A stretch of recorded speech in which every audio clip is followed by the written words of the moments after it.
দিহানাম,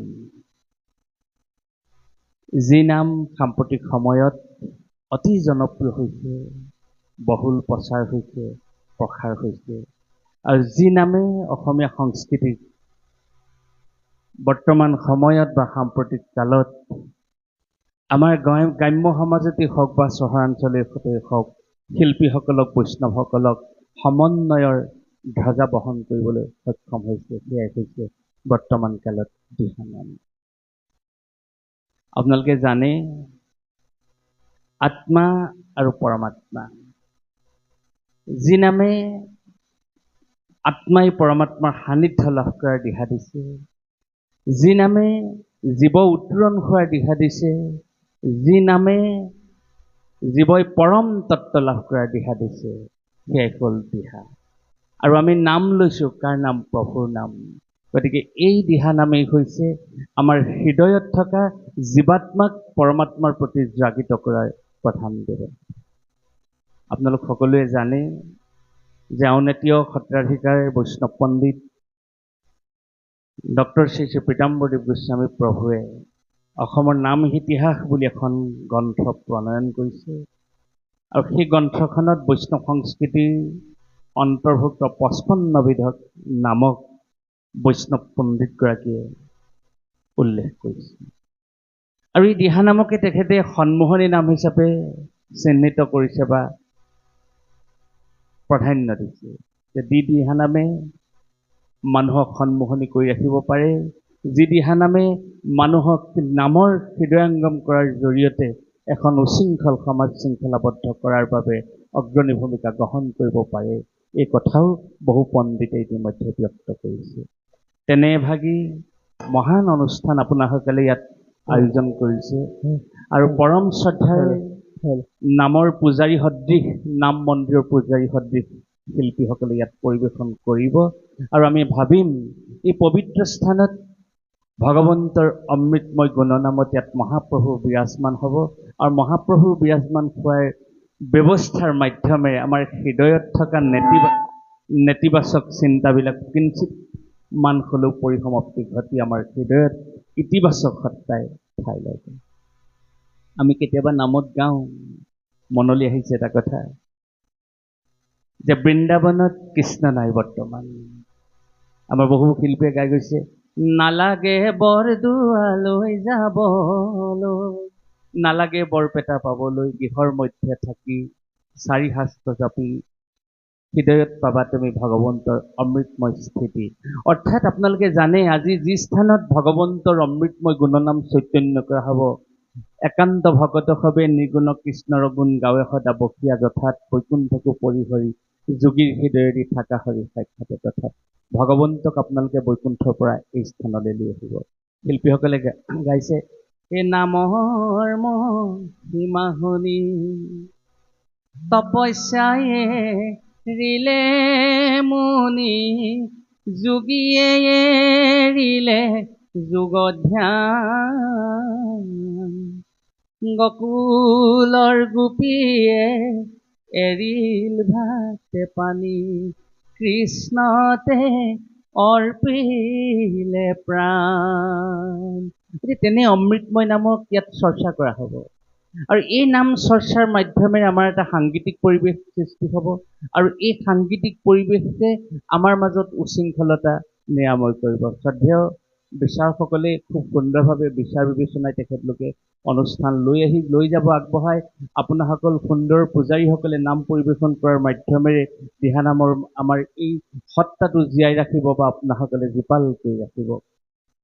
এতিয়া আজি আমি এজন দিহানাম জগতৰ সাধাৰণ ছাত্ৰ হিচাপে এই স্থানত উপস্থিত হ'লোঁ, গতিকে বিচাৰকসকলে সুন্দৰ বিচাৰ পদ্ধতিয়ে বিবেচনা কৰিব আমাৰ আশা, আৰু পূজাৰী সদৃশ, সংস্কৃতিৰ পূজাৰী সদৃশ প্ৰতিযোগীসকলে সুন্দৰভাৱে ইয়াত নাম পৰিৱেশন কৰিব, সেয়াও আমাৰ শুভ কামনা। খুব সুন্দৰভাৱে আয়োজকসকলেও তেখেতলোকে হৃদয় উজাৰি অনুষ্ঠানভাগী আয়োজন কৰিছে। এই ত্ৰিমূৰ্তি সংগমত অনুষ্ঠানভাগী সঁচাকৈ সাফল্যমণ্ডিত হ'ব। এতিয়া দিহানামৰ প্ৰয়োজনীয়তা, আজি আমি দিহানাম পৰিৱেশন কৰিবলৈ আহিছোঁ। দিহানাম পৰিৱেশন কৰিবলৈ অহাৰ লগে লগে আমি নিজে মনৰ ভাৱটোহে প্ৰকাশ কৰিছোঁ আপোনালোকৰ মাজত। আপোনালোক সকলোৱে একো একোজন সুন্দৰৰ পূজাৰী, আপোনাসকলক আমাৰ দৰে ব্যক্তিয়ে দিহানামৰ উপদেশ দিবলৈ আমাৰ যোগ্যতা নাই, ধৃষ্টতাও নাই। পুনৰ কোৱা হৈছে, অপৰিপক্ক জ্ঞানেৰে খোজকাঢ়িব নজনা কেঁচুৱাই যেনেকৈ দৌৰিবলৈ বিচাৰোঁতে থপুক থপাককৈ লুটি খাই পৰে, তেনে কিঞ্চিত জ্ঞানৰ অধিকাৰী হৈহে এই স্থানত উপবিষ্ট হোৱা হৈছে। তাৰ মাজতে কেতিয়াবা অনুভৱ হয় দিহানামে আমাক কি দিছে? দিহানামে আমাক হৃদয়খন প্ৰশান্তি কৰি ৰাখিছে। দিহানামক আমি যদি সঁচাকৈ পৰ্যবেক্ষণ কৰি চাওঁ, দিহানামে আমাৰ উশৃংখলতা ধ্বংস কৰিছে। দিহানামে আমাৰ ঘৰখন মন্দিৰলৈ ৰূপান্তৰ কৰিছে। দিহানামে সাংগীতিক পৰিৱেশে আমাক শান্তি সম্প্ৰীতিৰ বাৰ্তা বহন কৰি আহিছে আৰু সমাজখন শৃংখলাবদ্ধ হোৱাত সহায়ক হৈছে। আমি দিহানাম পৰিৱেশন কৰিছোঁ, খুব সুন্দৰ তাল লয় ৰক্ষা কৰি আমি দিহানাম পৰিৱেশন কৰিছোঁ আৰু দিহানাম প্ৰতিযোগিতাত আমি পুৰস্কাৰ লাভ কৰিছোঁ। হয়, সেয়া খুব সুন্দৰ কথা, কিন্তু দিহানামক আমি গভীৰভাৱে অধ্যয়ন কৰিব লাগিব আৰু দিহানামক আমি অধ্যয়ন কৰি, দিহানামক অনুধাৱন কৰি, দিহানামৰ প্ৰজ্ঞাশীল চিন্তাৰে আমি নিজৰ জীৱনটোকো লৈ যাবৰ বাবে যৎপৰোনাস্তি চেষ্টা কৰিব লাগিব। দিহানামে আমাক কি কৈছে? মোৰ পুৰণা এভাগ নামলৈ মনত পৰিছে। এই দৈত্যৰাজে প্ৰহ্লাদক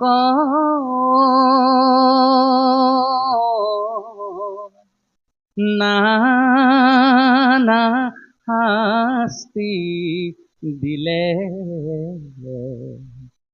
তথাপি প্ৰহ্লাদে হৰি ভকতি নেৰিলে। এই নামবিলাক আমি জন্ম হোৱাৰ বহু বছৰ আগতেই শিল্পীসকলে পৰিৱেশন কৰি দিহানামৰ সৌষ্ঠৱ বৃদ্ধি কৰি থৈ গৈছে। এই নামভাগ কোনে কেতিয়া ক'ত কেনেকৈ ৰচনা কৰিছিলে তাৰ তথ্য আজিও উল্লেখ হোৱা নাই বা উদ্ধাৰ হোৱা নাই, কিন্তু ইয়াৰ পদ কীৰ্তন বা ভাগৱতৰ পৰা সংগ্ৰহ কৰি শিল্পীসকলে পৰিৱেশন কৰিছে। আপোনালোকে জানে সমস্তখিনি, বিশেষকৈ মাজুলীকটো নামৰ কথা কোৱাটো আমাৰ মূৰ্খামিহে হ'ব। মাজুলী সঁচাকৈ সংস্কৃতিৰ বৰ্গ হয়। কিন্তু এতিয়া ডাঙৰ কথা হ'ল, নতুন প্ৰজন্মই আমি চিন্তা কৰিব লাগিব। প্ৰহ্লাদৰ নাম গাইছোঁ আমি, দৈত্যৰাজে প্ৰহ্লাদক নানা শাস্তি দিলে, তথাপি প্ৰহ্লাদে হৰি ভকতি। হয়, আমাৰ কণ্ঠ ভাল, শুদ্ধ, ভাল কথা। আমাৰ বায়ন শৈলী ভাল, খুব শুদ্ধ কথা। আমাৰ গায়ন শৈলী ভাল, খুব শুদ্ধ কথা। অকল সেই তিনিটা ব্যৱস্থাই শুদ্ধ হ'লে নহ'ব। আমি প্ৰহ্লাদ চৰিত্ৰক অনুধাৱন কৰিব লাগিব। প্ৰহ্লাদ চৰিত্ৰক আমি বিজ্ঞানসন্মত দৃষ্টিৰে অধ্যয়ন কৰিব লাগিব আৰু প্ৰহ্লাদৰ ইতিবাচক চিন্তাৰে আমাৰ জীৱনটো আগবঢ়াই লৈ যাব পাৰি নেকি, তাৰ বাবেও আমি ব্যৱস্থা গ্ৰহণ কৰিব লাগিব। এতিয়া প্ৰহ্লাদ দৈত্যৰাজে প্ৰহ্লাদক নানা শাস্তি দিলে, তথাপি প্ৰহ্লাদে হৰি ভকতি নেৰিলে। প্ৰহ্লাদক দৈত্যৰাজে শাস্তি দিলে। কিয় শাস্তি দিলে? আপোনালোকে জানে যে প্ৰহ্লাদৰ দেউতাক ভগৱন্তৰ পৰিপন্থী, ঈশ্বৰৰ নাম নলয়। কিয় নলয় তাকো আপোনালোকে জানে যে প্ৰহ্লাদৰ খুৰাক হিৰণ্যাক্ষক ভগৱান বিষ্ণুৱে বৰাহ অৱতাৰে নিধন কৰিছে আৰু নিধন কৰাৰ বাবে ভাতৃ সন্তাৰ প্ৰতিশোধ ল'বৰ বাবে দৈত্যৰাজ হিৰণ্যকশিপুৰ উত্তাউল হৈ আছে আৰু তেওঁৰ ৰাজ্যত ঘোষণা কৰিছে যে, নিৰ্দেশ দিছে, মোৰ ৰাজ্যৰ কোনো লোকে বিষ্ণুৰ নাম উচ্চাৰণ নকৰিবা। যদিহে মোৰ ৰাজ্যত বিষ্ণুৰ নাম উচ্চাৰণ কৰা হয়, তেওঁক দেশদ্ৰোহী হিচাপে দণ্ড দিয়া হ'ব। গতিকে প্ৰহ্লাদৰ ৰাজ্যত নিজৰ পিতৃ দেৱতাই প্ৰহ্লাদৰ পিতৃ দৈত্যৰাজ হিৰণ্যকশিপুৰে হৰিনাম তাত নিষিদ্ধ কৰিছে। সেই নিষিদ্ধ কৰাৰ স্থানত মহাভক্ত প্ৰহ্লাদে কিন্তু অন্য সমস্ত চিন্তাকে তেওঁ আওকাণ কৰি হৰি গুণকীৰ্তনে চৈতন্য কৰিছে। এতিয়া প্ৰহ্লাদে ইমান ভগৱন্তৰ গুণকীৰ্তন কৰিছে। আপোনালোকে জানে প্ৰহ্লাদক বিভিন্ন ধৰণৰ শাস্তি দিয়া হৈছে। ঘোষাভাগে কৈছে, দৈত্যৰাজে প্ৰহ্লাদক নানা শাস্তি দিলে, তথাপি প্ৰহ্লাদে হৰি ভকতি নেৰিলে। ইমান শাস্তি দিলে, শাস্তি দিয়াৰ পাছতো প্ৰহ্লাদে দুখ অনুভৱ নকৰিলে, প্ৰহ্লাদক মাৰিব নোৱাৰিলে। প্ৰহ্লাদৰ কিন্তু মাৰণতা নাই। কিয়? প্ৰথম কথা হ'ল, হৰি সহায় যাৰ বিপদ নহয় তাৰ। যে প্ৰহ্লাদক ভগৱন্তে সহায় কৰিলে, সেইটো এটা দিশ বাৰু। কিন্তু ডাঙৰ কথাটো হ'ল, প্ৰহ্লাদক দৈত্যৰাজে যিমান শাস্তি দিলে, কাটোৱালগণক নিৰ্দেশ দিছে, শাস্তি দিছে আৰু সন্দেহ আৰু অমৰ কয়, প্ৰহ্লাদৰ শিক্ষাগুৰুসকলেও প্ৰহ্লাদক মৰম চেনেহ কৰা নাছিল। প্ৰহ্লাদক তেওঁলোকেও শাস্তিৰ ব্যৱস্থা কৰিছিল, কিন্তু প্ৰহ্লাদ ৰাজপুত্ৰ। প্ৰহ্লাদে সেই শিক্ষাগুৰুসকলক ক'ব পাৰিল, আজিৰ ছাত্ৰ ছাত্ৰী হয়তো একাংশই ক'লেহেঁতেন, খবৰদাৰ, মোৰ দেউতাৰ তুমি বেতনপ্ৰাপ্ত কৰ্মচাৰী, মোক হাত নিদিবা। অপ্ৰিয় হ'লেও সত্য কথা। আজি দুই এজন ছাত্ৰই হয়তো সেই কথাটো ক'বলৈও বাধ্য হ'ব, কাৰণ শিক্ষকৰ মাৰ্কিল আজিকালি ছাত্ৰই, বহু ছাত্ৰ ছাত্ৰী, সকলো নহয়, মই সকলোৰে কথা কোৱা নাই, আজিকালি হয়তো শিক্ষকে, কোনো শিক্ষকে হয়তো ছাত্ৰ ছাত্ৰীক, কোনো ছাত্ৰ ছাত্ৰীক মাৰ্কিলো কৰিব নোৱাৰাৰ ব্যৱস্থাও হয়তো হৈছে। কিন্তু প্ৰহ্লাদে একো নক'লে। কিয় নক'লে? তেওঁ ক'ব পাৰিলেহেঁতেন। দৈত্যৰাজৰ যিমান ক্ষমতা, সেই ক্ষমতাক তেওঁ অপব্যৱহাৰ নকৰিলে। তেওঁ জানে, তেওঁ যদি ক'লেহেঁতেন তেওঁ শিক্ষাগুৰুসকলক, মোক তোমালোকে শাস্তি দিব নোৱাৰা, মই যি নিৰ্দেশ দিম সেই নিৰ্দেশনাও দৈত্য ৰাজ্যত প্ৰচাৰ হ'ব লাগিব। কিন্তু তেওঁ কোনো ধৰণৰ সেই ব্যৱস্থা গ্ৰহণ নকৰিলে, কাৰণ তেওঁ একান্ত বাধ্য ছাত্ৰ। প্ৰহ্লাদৰ পৰা আমি আহৰণ কৰিব লাগিব নৈতিক চিন্তা। ইমান এজন মৰমীয়াল নৈতিক চিন্তাৰে চিন্তাহীন ছাত্ৰ পৃথিৱীৰ ভিতৰত শ্ৰেষ্ঠতম তথা একমাত্ৰ, সেই সকলোতকৈ শ্ৰেষ্ঠতম ছাত্ৰজনেই হ'ল প্ৰহ্লাদ। আপোনালোকে জানে, প্ৰহ্লাদে ইমান শাস্তি মূৰ পাতি ল'লে, কিন্তু তেওঁ কোনো দিন সেই কথা কটু বাক্য কাকো উচ্চাৰণ নকৰিলে, প্ৰথম কথা। দ্বিতীয়তে হ'ল প্ৰহ্লাদৰ সামাজিক প্ৰমূল্যবোধ। আমি মানুহবিলাক ভোগৰ পাছে পাছে দৌৰি আমি আত্মকেন্দ্ৰিক হৈছোঁ। সকলো মোৰ হ'ব লাগে, উন্নতি মোৰ হ'ব লাগে, চৰকাৰী সুবিধাবিলাক মোৰলৈ আহিব লাগে, সমস্তখিনি যেন মোৰ বাবেহে পৃথিৱীত ভগৱানে সকলোখিনি দিয়ক। আমাৰ দৰে একোজন ব্যক্তিয়ে তেনে পোষকতাৰে আমি জীৱন অতিবাহিত কৰিবলৈ গৈ আছোঁ। কিন্তু প্ৰহ্লাদৰ চিন্তা সেই চিন্তা নহয়। প্ৰহ্লাদৰ চিন্তাত আছে মানৱীয় প্ৰমূল্যবোধৰ চিন্তা, মানুহক ভাল পোৱাৰ চিন্তা। প্ৰহ্লাদে কোনো শিক্ষকে নজনাকৈ, কোনো দৈত্য সমাজৰ ব্যক্তিয়ে নজনাকৈ তেওঁ হৃদয়তে মানসভাৱে নিবিড়ভাৱে প্ৰসংগ কৰি প্ৰভুৰ গুণকীৰ্তন চৈতন্য কৰি মহাভক্ত প্ৰহ্লাদে তৰি যাব পাৰিলেহেঁতেন। কিন্তু তাকে ব্যৱস্থা নকৰিলে। প্ৰহ্লাদে অনুভৱ কৰিলে, মোৰ জন্ম দৈত্য কুলত, মোৰ জন্ম অত্যাচাৰী কুলত। মই যিখন শাস্ত্ৰ পঢ়িব লাগে বামানৈ শাস্ত্ৰ, য'ত ধৰ্ষণক প্ৰাধান্য দিয়া হৈছে, য'ত মৰা কটাক প্ৰাধান্য দিয়া হৈছে, মানৱ সমাজৰ পৰিপন্থী এখন শাস্ত্ৰ মই অধ্যয়ন কৰিব লগা হৈছে। আৰু মোৰ লগত থকা মোৰ সংগী শিশুসকল আজি অধপতনৰ দিশে যাব। গতিকে এওঁলোকক যদি মই উদ্ধাৰ কৰিব পাৰোঁ, তেতিয়াহে মোৰ জন্ম সফল হ'ব। আমি নিজৰ জন্মটোকে সফল কৰোঁ বাৰু, লোকৰ জন্ম সফল কৰিব নোৱাৰোঁ। কিন্তু তথাপিতো আমি এটা কথা চিন্তা কৰিব পাৰোঁ, মোৰ ব্যৱস্থাটোকে মইহে দুখ পাওঁ নেকি? তেখেতে উজুতি খালে তেখেতেই দুখ পাব। এই গৰমত ফেনখন মুখে লাগে নেকি? মোৰো গৰম উঠিছে, তেখেতকো অকণমান প্ৰয়োজন। এই চিন্তাবিলাক প্ৰহ্লাদৰ আছে। অৰ্থাৎ প্ৰহ্লাদৰ যিটো সামাজিক প্ৰমূল্যবোধ, নিজে ইমান শাস্তি মূৰ পাতি লৈ দৈত্য শিশুসকলৰ মংগলৰ কাৰণে তেওঁ সমস্ত হৰিনাম দৈত্য সমাজত বিতৰণ কৰিলে। আৰু সমস্ত হৰিনামৰ মহাত্মৰ দ্বাৰা আপোনালোকে জানে, লগে স্বৰ্গে নীলা অযোধ্যা নগৰ। ৰামচন্দ্ৰই যেনেধৰণে সমস্ত ৰাজ্যখন মুক্তি প্ৰদান কৰিলে, ঠিক তেনেধৰণে প্ৰহ্লাদে হৰিনাম গোৱাৰ চলেৰে সমস্ত দৈত্য জাতিটোকে তেওঁ মুক্তিৰ ব্যৱস্থা দিলে। গতিকে এয়া হৈছে প্ৰহ্লাদৰ সামাজিক প্ৰমূল্যবোধ। গতিকে এই সাম্প্ৰতিক সময়ত এই চিন্তাবিলাক আমাৰ অত্যন্ত প্ৰয়োজন। আৰু এটা কথা মোৰ মনলৈ আহিছে সাম্প্ৰতিক সময়ত, আপোনালোকে জানে, আমি নামৰ মাজতে কেতিয়াবা গাওঁ, অ মহা পাপী অজামিলে পাপ আচৰিলে নাৰায়ণ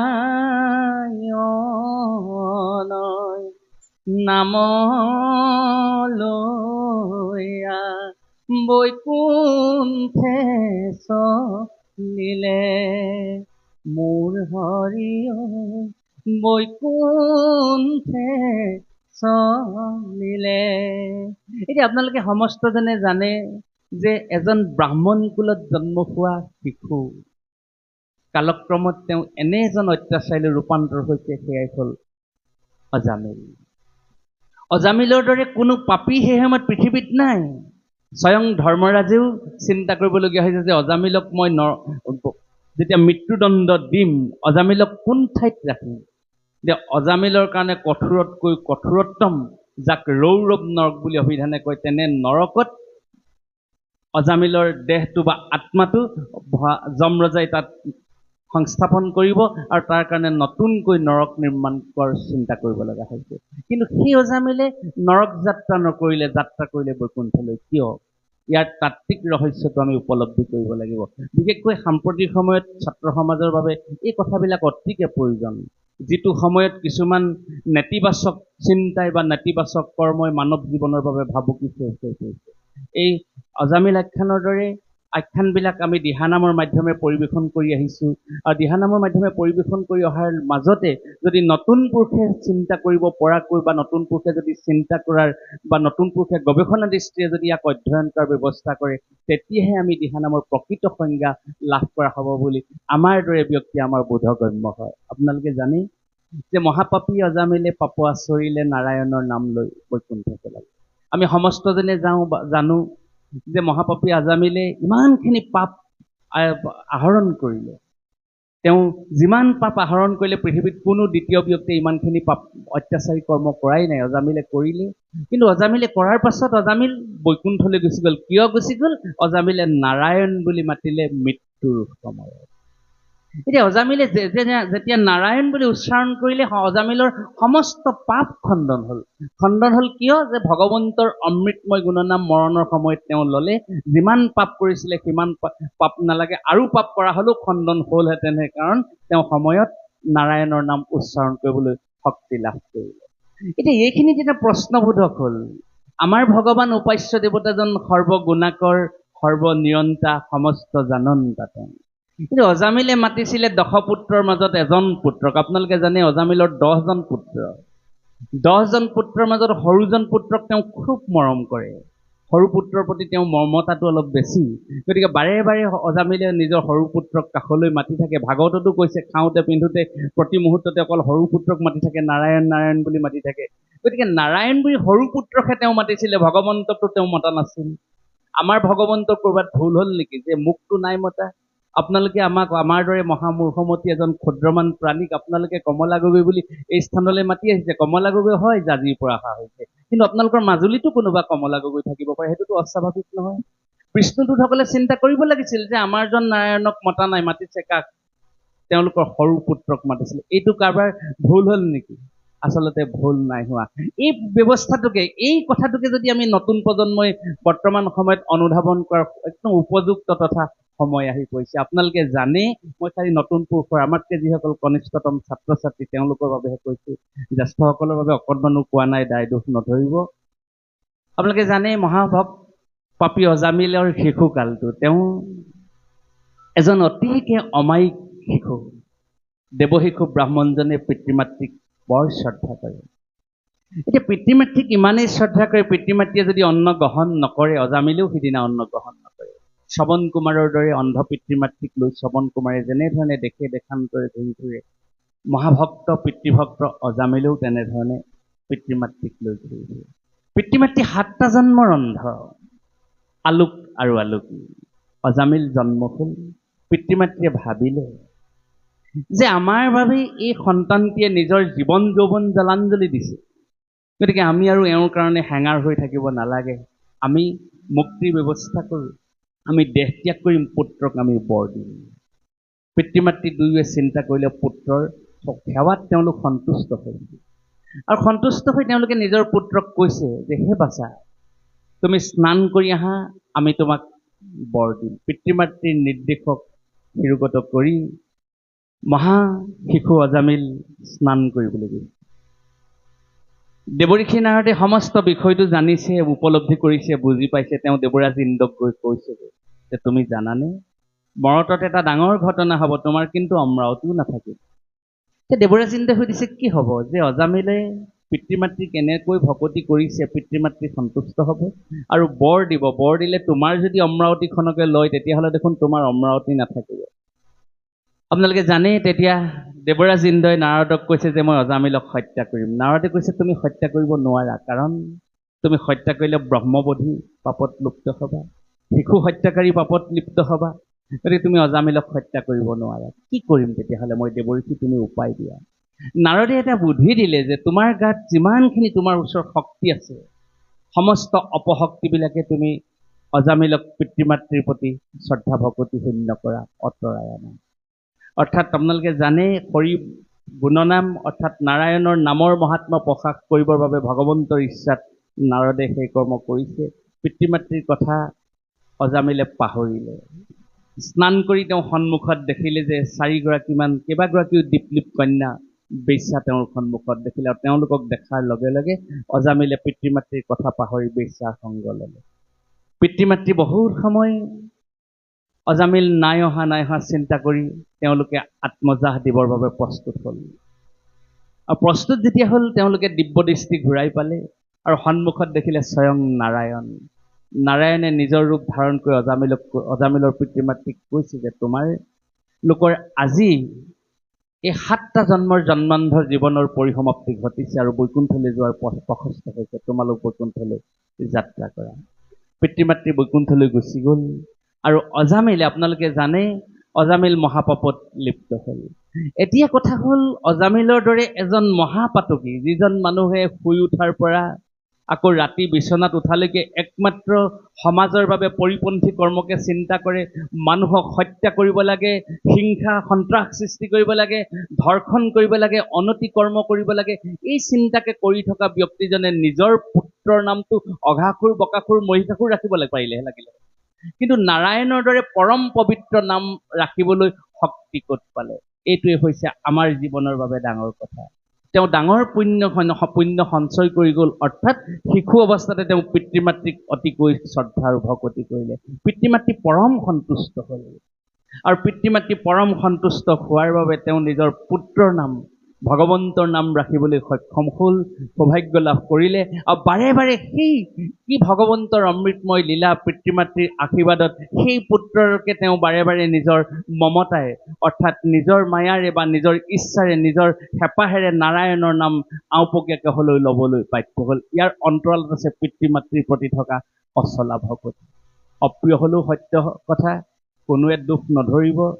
আমি কেতিয়াবা সমাজখনত বৰ হতাশাগ্ৰস্ত হৈ যাওঁ। আমি প্ৰজন্ম কলৈ গৈ আছোঁ? আমি উচ্চ শিক্ষিত হৈছোঁ হয়, ক'ৰবাত যেন আমি উচ্চ শিক্ষিত হওঁতেও ভাল মানুহ হোৱাত কিবা ত্ৰুটি হৈ গৈছে নেকি?